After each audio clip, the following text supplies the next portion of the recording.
Capítulo 14 de Piense y hágase rico. Paso 13 hacia la riqueza. El sexto sentido. Usted abre la puerta del templo de la sabiduría.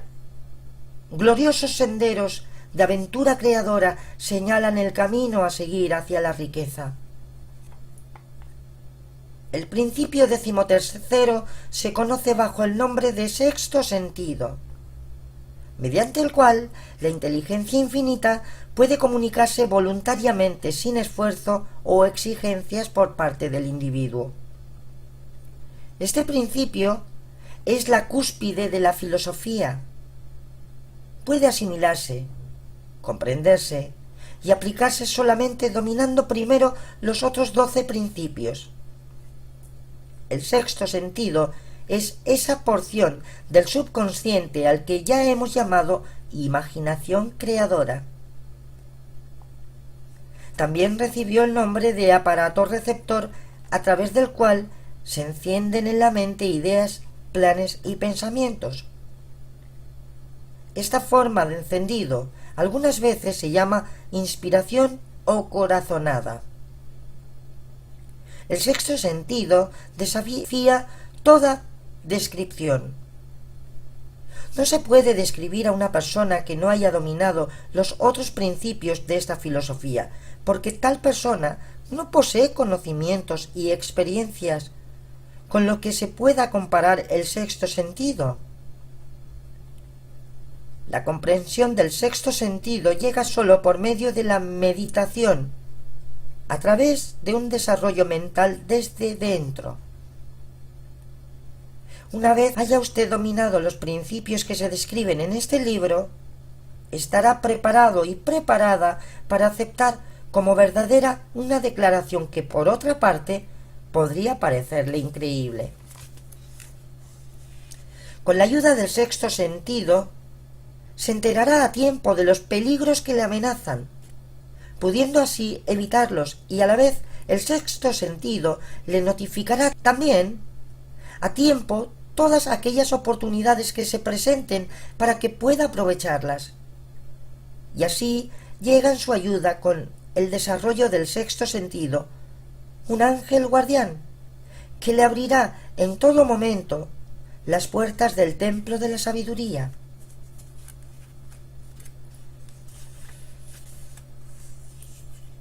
La primera gran causa. El autor no cree en los milagros. No aboga por ellos, ya que posee suficientes conocimientos sobre la naturaleza como para saber que ésta jamás se desvía de sus leyes establecidas. Algunas de estas leyes son tan incomprensibles que adquieren el tono de milagro. El sexto sentido está tan cerca de ser un milagro como cualquier cosa extraña que yo haya visto en mi vida. Y todo cuando sabe el autor es que hay una fuerza o una primera causa o una inteligencia que atraviesa cada átomo de materia y abraza cada unidad de energía perceptible al hombre o a la mujer. Que esta inteligencia infinita convierte las bellotas en encinas, hace deslizarse el agua colina abajo en respuesta a la ley de la gravedad, que la noche sigue al día y que el invierno sigue al verano, cada uno de estos fenómenos naturales ocupando siempre su adecuado lugar con respecto al otro. Esta inteligencia puede, mediante los principios de esta filosofía, ser inducida a ayudar en la transmutación de deseos a su forma material. El autor sabe esto porque lo ha experimentado. Paso a paso, y a través de los anteriores capítulos, ha llegado usted hasta aquí, al último. Si ya domina cada uno de los anteriores principios, está ahora preparado o preparada para aceptar, sin mostrar escepticismo alguno, las maravillosas demandas que se hacen aquí. Si no ha dominado los demás principios, debe hacerlo antes de que pueda determinar definitivamente si estas demandas son realidad o ficción.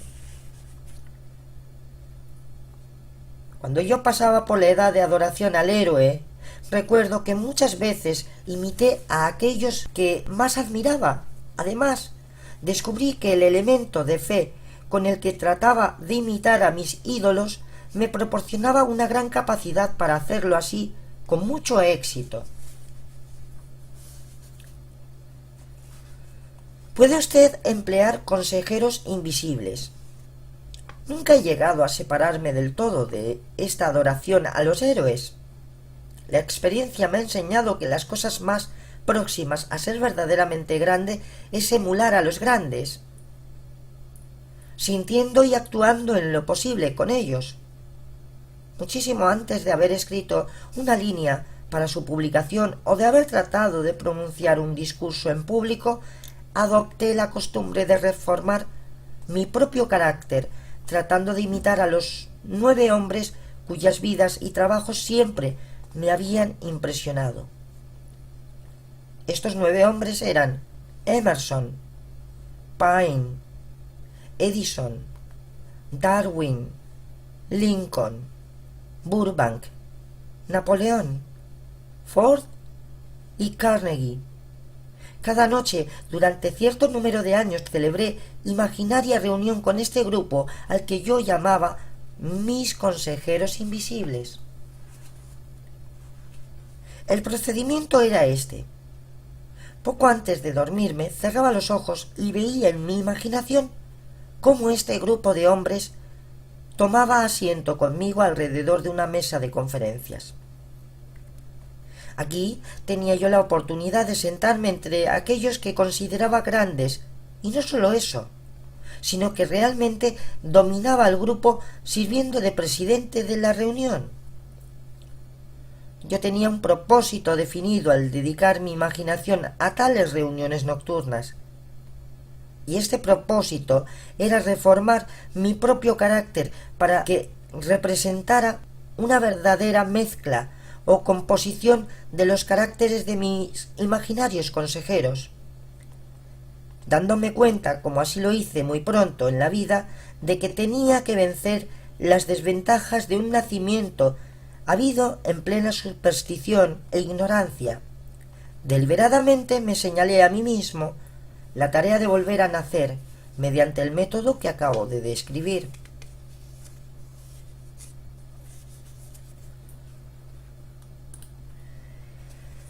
Una época para la autosugestión. Yo sabía, por supuesto, que todos los hombres llegan a ser lo que son a causa de sus deseos y pensamientos dominantes. Sabía que cada deseo profundo y ardiente obliga a uno o a una a buscar su exteriorización para que aquel deseo pudiese convertirse en realidad.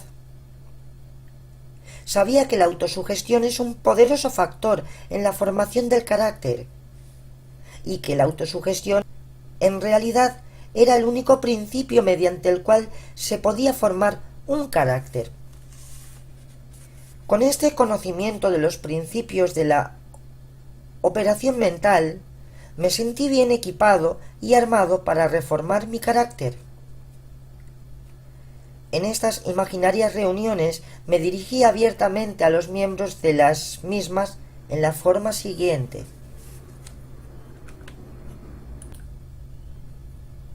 Señor Emerson, deseo adquirir de usted la maravillosa comprensión de la naturaleza que le ha distinguido en la vida. Le ruego que imprima en mi subconsciente todas las cualidades que usted poseía y que le capacitaron para comprender y adaptarse a las leyes de la naturaleza. Señor Burbank, le ruego que me transmita los conocimientos que le capacitaron para armonizar tanto con las leyes de la naturaleza hasta el punto de lograr que el cactus se desprendiera de sus espinas para convertirse en un alimento más. Facilíteme el acceso al conocimiento que le capacitó a usted para hacer que creciesen 2 briznas de hierba donde antes solo crecía una. Napoleón, deseo adquirir de usted por emulación la maravillosa capacidad que poseía para inspirar a los hombres e inculcarles un mayor y más determinado espíritu de acción. También deseo poseer el espíritu de inquebrantable fe que le hizo convertir muchas veces la derrota en victoria y vencer todo obstáculo que parecía insalvable. Señor Pine, deseo adquirir de usted la libertad de pensamiento y el valor y claridad de expresión de convicciones que tanto le distinguieron. Señor Darwin, deseo adquirir de usted la maravillosa paciencia y capacidad para estudiar causa y efecto, sin parcialidades o prejuicios, imitando así el formidable ejemplo que dejó en el campo de las ciencias naturales. Señor Lincoln, deseo que forme parte de mi carácter el sentido de justicia, el incansable espíritu de paciencia, el sentido del humor, la comprensión humana y la tolerancia que fueron sus características personales más distinguidas. Señor Carnegie, deseo adquirir una perfecta comprensión de los principios de esfuerzo organizado que usted desarrolló tan eficazmente en la creación de una gran empresa industrial. Señor Ford, deseo adquirir su espíritu de persistencia, su determinación, su confianza en sí mismo, que le ha capacitado para vencer la pobreza y organizar, unificar y simplificar el esfuerzo humano, a fin de que así yo pueda ayudar a otros y a otras a seguir los pasos de usted. Señor Edison, deseo adquirir de usted el maravilloso espíritu de fe con el que descubrió tantos secretos de la naturaleza, y deseo alcanzar también el espíritu de inquebrantable esfuerzo con el que tantas veces convirtió en victoria la derrota.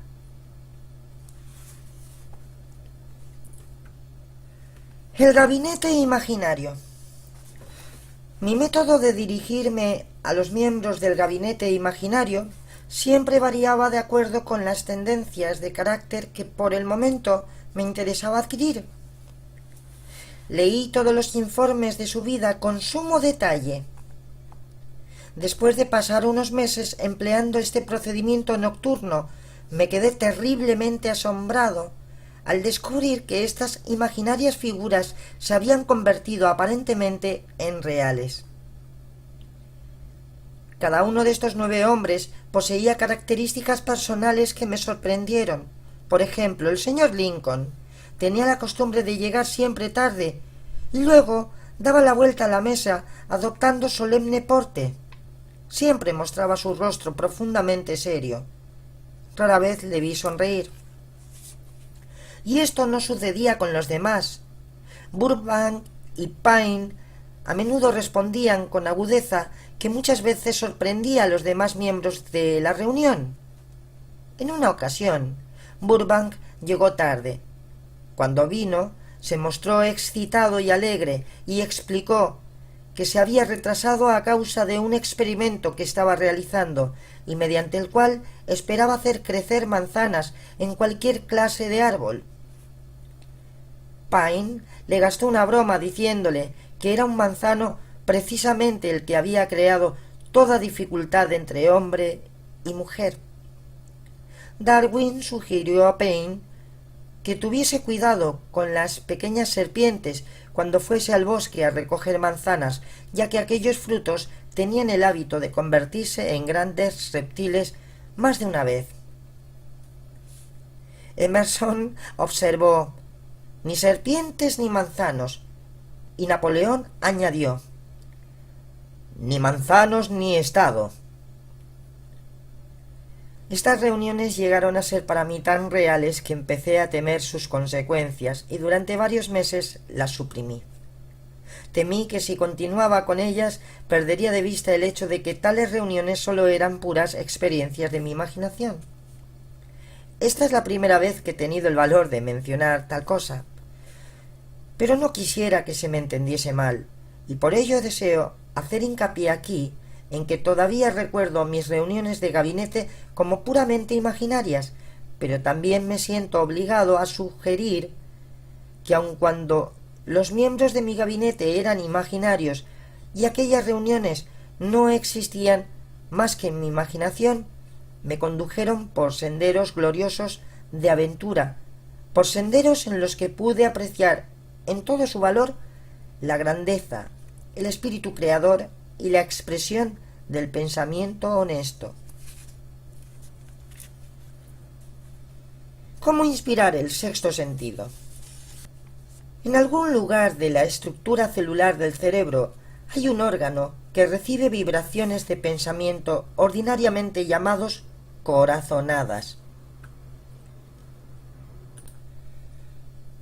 Hasta ahora la ciencia no ha descubierto dónde se encuentra este órgano del sexto sentido, pero ello carece de importancia. El hecho es que los seres humanos reciben conocimientos seguros a través de otras fuentes que no son los sentidos físicos. Tales conocimientos generalmente se reciben cuando la mente se halla bajo la influencia de un estímulo extraordinario. Cualquier emergencia que despierta las emociones y hace que el corazón lata más aprisa que de costumbre también obliga a funcionar al sexto sentido. Cualquiera que haya pasado por la prueba de haber estado a punto de sufrir un accidente de automóvil sabe que en tales ocasiones el sexto sentido acude en rescate de uno o una y por décimas de segundo evita el accidente. Estos casos se mencionan aquí antes de que yo haga la declaración de que durante mis reuniones con los consejeros invisibles descubrí que mi mente se mostraba mejor dispuesta que nunca a recibir ideas, pensamientos y conocimientos que siempre me llegaban a través del sexto sentido. En muchas ocasiones, al tenerme que enfrentar con emergencias, algunas de las cuales tan graves como para poner en peligro mi vida, fui milagrosamente guiado a través de toda dificultad mediante la influencia de mis consejeros invisibles. Mi propósito original al sostener reuniones con seres imaginarios era sólo de impresionar a mi subconsciente mediante el principio de la autosugestión, con ciertas características que yo deseaba adquirir. En años más recientes, mi experimentación ha seguido senderos totalmente diferentes. Ahora acudo a mis consejeros imaginarios con todo problema difícil que me presenten mis clientes o en el que yo tengo que encontrarme. Los resultados son frecuentemente asombrosos, aunque no dependo enteramente, por supuesto, de esta forma de consejo. Usted poseerá una nueva fuerza. El sexto sentido no es algo que uno o una pueda tomar y abandonar a capricho. La capacidad para emplear este gran poder llega lentamente, mediante la aplicación de los otros principios descritos en esta obra. No importa quién pueda ser usted o el propósito que tenga al leer este libro, la cuestión es que no podrá aprovechar sus beneficios sin comprender antes el principio expuesto en este capítulo. Y esto es especialmente cierto si su propósito principal es el de acumular dinero u otras cosas materiales. Se incluye un capítulo sobre el sexto sentido porque el libro se publicó con objeto de presentar una completa filosofía por medio de la cual los individuos puedan guiarse sin error hacia aquellas metas que piden a la vida. El punto de partida de toda consecución es el deseo. El punto final es aquella rama de conocimientos que conduce a la comprensión. Comprensión de sí mismo o sí misma. Comprensión hacia los demás. Comprensión de las leyes de la naturaleza y reconocimiento y comprensión de la felicidad.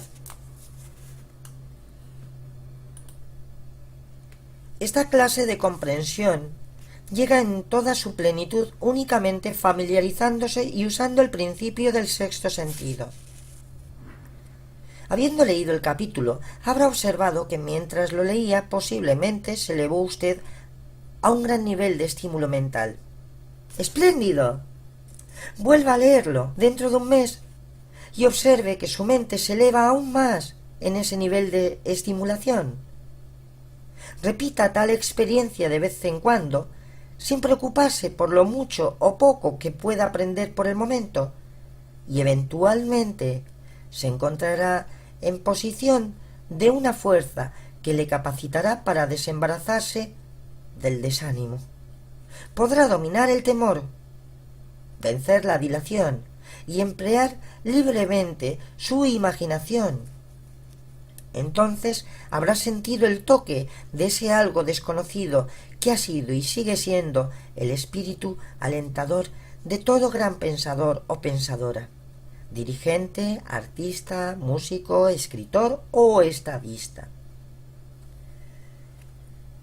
Entonces se hallará usted en posición de transformar sus deseos en su contrapartida física o financiera, con la misma facilidad que abandonaría la empresa a la menor señal de oposición. Puntos importantes que recordar. La inspiración y las corazonadas ya no pasarán de largo ante usted, porque ahora le inundarán con dinamismo mediante su imaginación creadora, su sexto sentido.